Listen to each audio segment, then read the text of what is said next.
विद्युत अपघट्य किसे कहते हैं?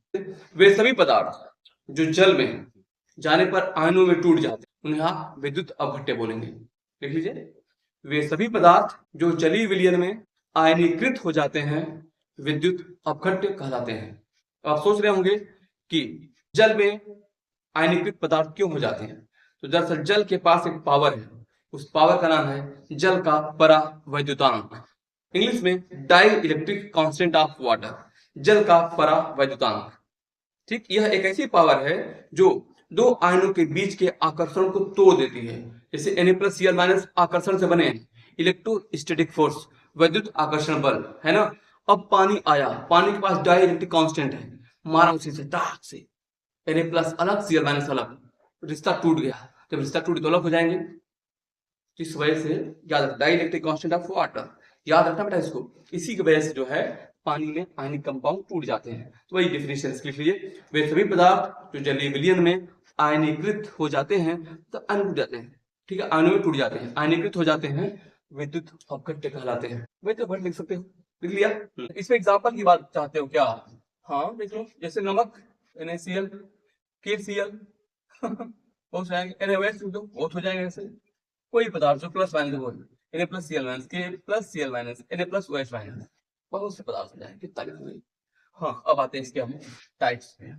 बेटे यहाँ पे दो तरह के होते हैं, ठीक है, दो तरह के। एक होते हैं प्रबल विद्युत अपघट्य, इसे इंग्लिश में आप बोलते हैं स्ट्रॉन्ग इलेक्ट्रोलाइट्स, ठीक है, लिखना।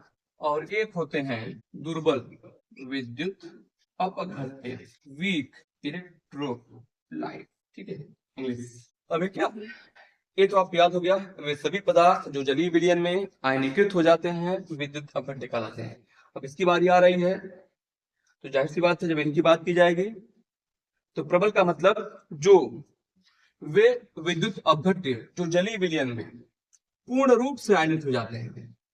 कैसे लिखेंगे? वे पदार्थ, वे विद्युत अपघट्य जो जलीय विलयन में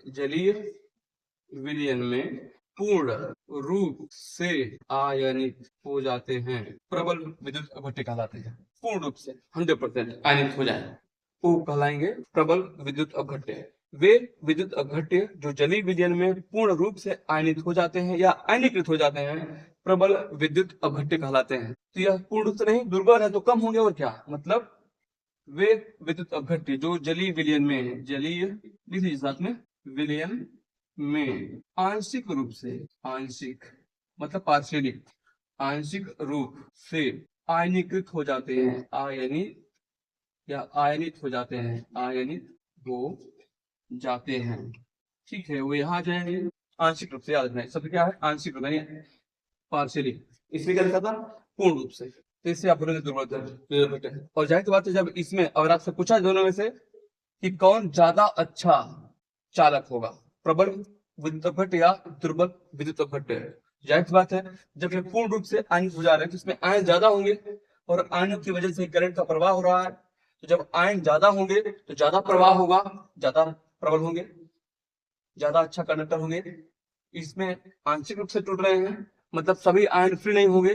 जब सभी आयन फ्री नहीं होंगे, जाहिर सी बात है यहाँ पे करंट का कंडक्शन कम होगा, ये दुर्बल होंगे। ठीक, अब बात आती है इनके एग्जांपल्स की।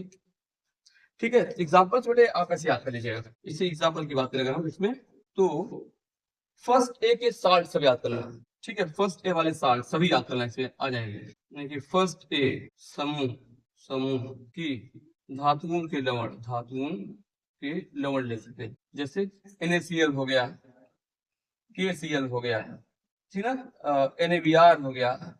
ऐसे कोई भी जो फर्स्ट ए जानते हो, first lithium, sodium, potassium, rubidium, caesium जो परिवार है फर्स्ट ए वाला, उसको कोई भी सॉल्ट लेना, ठीक है। और एस ब्लॉक का दूसरी चीज जो लिख दिया हमने, एस ब्लॉक का कोई भी हाइड्रोक्साइड लेना। एस ब्लॉक में दो परिवार है, फर्स्ट ए और सेकंड ए। जैसे आपने ले लिया NaOH हाइड्रोक्साइड, क्षार मतलब OH वाला, NaOH हो गया, ठीक है, KOH हो गया ऐसे कैल्शियम हाइड्रोक्साइड से OH का होल ट्वाइस हो गया। ऐसा कोई भी, या कोई भी मिनरल एसिड लेना, खनिज अम्ल बोलते हैं इसको हिंदी में, कोई भी खनिज अम्ल लेना।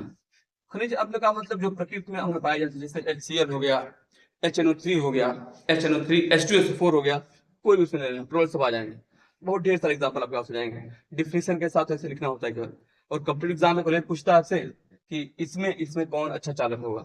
या जब पूर्ण रूप से आयनित होंगे, आयन ज्यादा इसमें होंगे और आयनों की वजह से करंट का फ्लो होता है तो अच्छे चालक हो जाएंगे, है कि नहीं। और इसके लिए आप एस ब्लॉक पर थोड़ा कोई भी शॉर्ट ले लेना, दूसरे वाले परिवार और दुर्बल वीक बेस ले लेना, जैसे वीक बेस NH4OH हो गया, ठीक है। ऐसे डी ब्लॉक वाले कोई मेटल के हाइड्रोक्साइड ले लेना, बहुत से हो जाएंगे। और जाते हो क्या, कोई कार्बन की एसिड लेना, कार्बन की कोई भी एसिड वीक होता है, जैसे एसिटिक अम्ल ले लो आप, बहुत से अम्ल हो जाएंगे, कार्बन का कोई अम्ल ले लो, एग्जाम्पल डिफरेंशियल के साथ चिपका देना, हो जाएगा आपका। कोई डाउट हो तो बोले, चाहे तो स्क्रीनशॉट ले लें, चाहे फोटो, चाहे आप क्लिक लिख लें, ठीक है। ये तो देखा आपने इसके बारे में। अब हम थोड़ा सा पढ़ते हैं इसके आगे।